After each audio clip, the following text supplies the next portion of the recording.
জেনে হয়তো অবাক হবেন, দেশে এখন যে লোডশেডিং বা বিদ্যুৎ ঘাটতি এর পেছনেও ডক্টর ইউনূস সরকারের হাত আছে। ইউনূস সরকারের 18 মাসের দুঃশাসনের ফিরিস্তি দিতে দিতে আমরা ক্লান্ত। কিন্তু যে কোনো সেক্টর নিয়ে আলোচনা করতে গেলেই দেখা যায় সেখানে বিপুল সংকট এবং জটিলতা তৈরি করে রেখে গেছেন ডক্টর ইউনূসের সরকার। শনিবার দেশের বিদ্যুৎ চাহিদা ছিল পিক আওয়ারে 16,900 মেগাওয়াট, আর সরবরাহ ছিল মাত্র 14,000-এর মতো। ঘাটতি প্রায় 3,000 মেগাওয়াট, মানে অন্তত 4 ঘন্টা লোডশেডিং। কিন্তু বাস্তবে কোথাও কোথাও 12 ঘন্টা পর্যন্ত লোডশেডিং চলছে। ঢাকা ও চট্টগ্রামে নিরবচ্ছিন্ন বিদ্যুৎ দিতে গিয়ে ভুগতে হচ্ছে গ্রামের মানুষকে।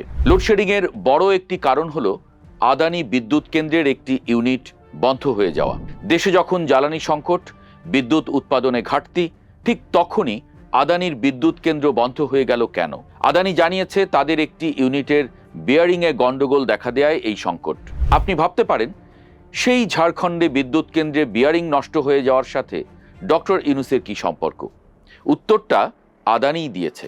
তারা বলছে বাংলাদেশের কাছে তাদের বিপুল পরিমাণ বকেয়া, টাকাটা পেলেই তারা বিয়ারিং সহ কারিগরি ত্রুটিগুলো সারিয়ে আবার উৎপাদনে যেতে পারবে। কত টাকা পাবে আদানি? 2025 সালের জুন পর্যন্ত বাংলাদেশ সরকারের কাছে আদানির মোট বকেয়া ছিল প্রায় $70 কোটি। বিদ্যুতের ঘাটতি মেটানোর লক্ষ্যে কিছু টাকা শোধ করা শুরু করে ইউনূস সরকার, কিন্তু নভেম্বর থেকেই আবার পরিশোধ বন্ধ করে দেয়। এর ফলে বকেয়া আবার বাড়তে শুরু করে। 29 জানুয়ারি আদানি চিঠি দিয়ে জানায় তাদের পাওনা 57 কোটি 20 লাখ মার্কিন ডলার, যা বাংলাদেশি মুদ্রায় প্রায় 6,978 কোটি টাকা। তখনই চিঠিতে তারা সতর্ক করে দেয় বকেয়া পরিশোধে দেরির কারণে বিদ্যুৎ উৎপাদন ও সরবরাহে ব্যাঘাত ঘটতে পারে, এবং ঠিক তাই হয়েছে। এখন তাহলে প্রশ্ন, ইউনূস সরকার আদানির বিল শোধ করেনি কেন? এই প্রশ্নের উত্তরে একটু পেছনে যেতে হবে। ভারতের আদানি গ্রুপ পৃথিবীর সবচেয়ে বড় জ্বালানি সংস্থাগুলোর একটি। 2017 সালের 5 নভেম্বর শেখ হাসিনা সরকারের আমলে ভারতের ঝাড়খণ্ডে আদানির কয়লাভিত্তিক বিদ্যুৎ কেন্দ্র থেকে 25 বছর ধরে বিদ্যুৎ কেনার চুক্তি করে বাংলাদেশ। 2023 সালের মার্চে প্রথম ইউনিট থেকে 750 মেগাওয়াট সরবরাহ শুরু হয়। একই বছরের জুনে দ্বিতীয় ইউনিট চালু হয়। 2024 সালে হাসিনা সরকারের পতন হলে ইউনূস সরকার এই চুক্তি পর্যালোচনার জন্য জাতীয় কমিটি করে। 2026 সালের 20 জানুয়ারি কমিটি তাদের রিপোর্ট দেয়। রিপোর্টে দাবি করা হয়েছে এই চুক্তিতে প্রতি ইউনিট বিদ্যুতের জন্য বাংলাদেশ আদানিকে 40 থেকে 50% বেশি দাম দিচ্ছে, যার চিহ্নিত পরিমাণ প্রতি বছর 5 থেকে 6,000 কোটি টাকা। রিপোর্টে বলছে চুক্তির সময় বাজারে বিদ্যুতের দাম প্রতি ইউনিটে 4 টাকার কাছাকাছি থাকলেও আদানির সঙ্গে চুক্তি হয় 15 টাকায়। এই রিপোর্ট আসার 2 মাস আগেই অবশ্য আদানিকে বকেয়া পরিশোধ বন্ধ করে দেয় বাংলাদেশ। তখন ছিল শীতকাল, বিদ্যুতের চাহিদা ছিল অনেক কম। ফেব্রুয়ারির 17 তারিখ ইউনূস সরকার দায়িত্ব হস্তান্তর করে চলে যায়। মার্চে গরম শুরু হলে চাপটা এসে পড়ে বিএনপি সরকারের ঘাড়ে। মনে থাকার কথা, ইউনূস সরকার ক্ষমতায় এসেই আদানির সাথে চুক্তি নিয়ে অনেক নেতিবাচক কথা বলেছিলেন। কিন্তু প্রশ্ন হলো, তারা দেশের অন্য বিদ্যুৎ কেন্দ্রগুলো সক্রিয় করার উদ্যোগ নিলেন না কেন? কেন জ্বালানির মজুদ বাড়ালেন না? আন্তর্জাতিক জ্বালানি সংস্থাগুলো যেখানে 6 মাসের জ্বালানি মজুতের কথা বলে, সেখানে ইউনূস সরকার মজুদ 1 মাসে নামিয়ে আনলেন কেন? গ্রীষ্মকালে চাহিদার সময় আদানির কাছ থেকে বিদ্যুৎ নিলেন, কিন্তু তাদের বিল পরিশোধ করলেন না। আন্তর্জাতিক সম্প্রদায় বাংলাদেশকে নিয়ে কি ভাববে? যে প্রশ্নটি শুরুতেই করছিলাম, বাংলাদেশের বিদ্যুৎ ব্যবস্থা বিদেশি বিদ্যুতের উপর এতটা নির্ভরশীল কেন? কেন আমরা নিজেদের পায়ে দাঁড়াতে পারছি না? আদানির বিদ্যুৎ কেন্দ্রের মালিকানা ভারতের, সেখান থেকে আমরা বিদ্যুৎ আমদানি করি। ভারতের সাথে যৌথ মালিকানায় বিদ্যুৎ কেন্দ্র আছে বাগেরহাটের রামপালে এবং নারায়ণগঞ্জের রিলায়েন্স বিদ্যুৎ কেন্দ্র। অন্যদিকে চীনের সাথে মালিকানা আছে পায়রা বিদ্যুৎ কেন্দ্র, চট্টগ্রামের বাঁশখালীর এসএস পাওয়ার, কক্সবাজারের মাতারবাড়ি বিদ্যুৎ কেন্দ্র, আশুগঞ্জ বিদ্যুৎ কেন্দ্র ইত্যাদি। সিঙ্গাপুর, সৌদি আরব সহ অন্য দেশের মালিকানায়ও বাংলাদেশের কয়েকটি বিদ্যুৎ কেন্দ্র আছে। তবে বাংলাদেশের বিদ্যুৎ ব্যবস্থার সিংহভাগ মালিকানা চীনের নিয়ন্ত্রণে। দেশের বিদ্যুতের নিয়ন্ত্রণ বিদেশি কোম্পানির হাতে থাকার ঝুঁকি অনেক। ইউনূস সরকার ভারতীয় বিদ্যুৎ নিয়ে অনেক কথা বললেও চীনের মালিকানা নিয়ে কোনো কথা বলেননি। আমরা মনে করি বিদ্যুৎ এখন মানুষের অন্যতম মৌলিক চাহিদা, তাই এর নিয়ন্ত্রণ রাষ্ট্রের হাতেই থাকা উচিত। তা না হলে ঝুঁকি অনেক। অনেকের হয়তো মনে আছে 2013 সালের শুরুর দিকে বুলগেরিয়ায় কোম্পানিগুলো বিদ্যুতের দাম হঠাৎ করে বাড়িয়ে দেয়। শীতের তীব্র ঠান্ডায় গরম করার খরচ আকাশ ছোঁয়া হয়ে ওঠে। নাগরিকদের আন্দোলনের মুখে বুলগেরিয়া সরকারের পতন ঘটে। আমাদের প্রতিবেশী পাকিস্তানেও 2013 সালের নির্বাচনে বড় ইস্যু ছিল বিদ্যুৎ। মুসলিম লীগের নির্বাচনী ইশতেহার ছিল লোডশেডিং বন্ধের প্রতিশ্রুতি। পিপিপি সরকারকে হটিয়ে প্রধানমন্ত্রী হন নওয়াজ শরীফ।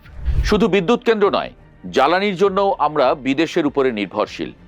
দেশের প্রাথমিক জ্বালানির 65% আমদানি নির্ভর। দেশীয় গ্যাসের চেয়ে আমদানি করা গ্যাসের দাম প্রায় 22 গুণ বেশি। দেশীয় উৎস থেকে প্রাপ্ত গ্যাসের দাম 3 টাকা 39 পয়সা, আর আমদানিতে সেটা 68 টাকা 71 পয়সা। 2024-25 অর্থ বছরে দেশীয় উৎস থেকে পাওয়া 72.21% গ্যাসের দাম মাত্র 6,625 কোটি টাকা, কিন্তু আমদানিকৃত মাত্র 26.89% গ্যাসের দাম পড়েছে 43,591 কোটি টাকা। শুধু গ্যাস আমদানিতেই 30,000 কোটি টাকা ভর্তুকি দিচ্ছে সরকার। সবচেয়ে বড় সমস্যা হলো দেশে গ্যাসের মজুদ ফুরিয়ে আসছে। 2015 সালে সর্বোচ্চ 2,786 মিলিয়ন ঘনফুট গ্যাস উত্তোলন করা গেলেও এখন তা 1,800 মিলিয়নের নিচে নেমে এসেছে। নতুন কূপ আবিষ্কার করতে না পারলে 2031 সালের মধ্যে সকল মজুদ ফুরিয়ে যাবে। তাই বিকল্প জ্বালানির কথা ভাবতে হবে। সেটা হতে পারে নবায়নযোগ্য জ্বালানি, যেমন সৌরবিদ্যুৎ, অথবা পরমাণু বিদ্যুৎ কেন্দ্রের কথাও ভাবা যেতে পারে। বঙ্গোপসাগরে থাকা ইউরেনিয়াম যদি সহজে শোধন করা সম্ভব হয়, তাহলে এটা হতে পারে সবচেয়ে টেকসই সমাধান। আর তা না হলে সৌরবিদ্যুৎই হতে পারে বড় বিকল্প। এখানে একটা শুভঙ্করের ফাঁকি স্মরণ করিয়ে আজকের আলোচনা শেষ করব। দেশের বিদ্যুৎ উৎপাদন সক্ষমতা প্রায় 29,000 মেগাওয়াট, কিন্তু উৎপাদন হচ্ছে 12 থেকে 14,000 মেগাওয়াটের মধ্যে, অর্থাৎ ক্ষমতার অর্ধেক মতোই উৎপাদন হচ্ছে। কারণ কি? কারণ বাস্তবে কাজীর গরু কিতাবে আছে, গোয়ালে নেই। ক্যাপাসিটি চার্জের নামে লক্ষ লক্ষ কোটি টাকা ভর্তুকি দিয়ে যাচ্ছে সরকার। সরেজমিনে দেখা গেছে বিদ্যুৎ কেন্দ্রগুলোতে গরু ছাগল চড়ছে, তবু সেগুলোকে প্রতি মাসে হাজার হাজার কোটি টাকা ভর্তুকি দেওয়া হচ্ছে।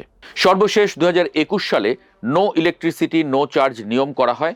এখানে আর এক ফাঁকি। 2022 সাল থেকে কোম্পানিগুলো কারিগরি ত্রুটি এবং জ্বালানি সংকট দেখিয়ে বিদ্যুৎ উৎপাদন না করেই প্রতিদিন 2 কোটি টাকা নিয়ে যায়। এনার্জি প্রাইম, জেনেক্স ইনফ্রাস্ট্রাকচার, প্রোটেক্স পাওয়ারের মতো কোম্পানিগুলো নানা অজুহাতে ক্যাপাসিটি চার্জ নিয়েই যাচ্ছে। এই শূন্য উৎপাদনের ঘটনা এতটাই অস্বাভাবিক ছিল যে 2022 সালের 24 নভেম্বর সরকার তাৎক্ষণিকভাবে এসব চুক্তি বাতিলের নির্দেশ দেয়। কিন্তু তারপরও কিছু কেন্দ্র এখনো চালু আছে এবং ক্যাপাসিটি চার্জের নামে জনগণের টাকা নিয়ে যাচ্ছে।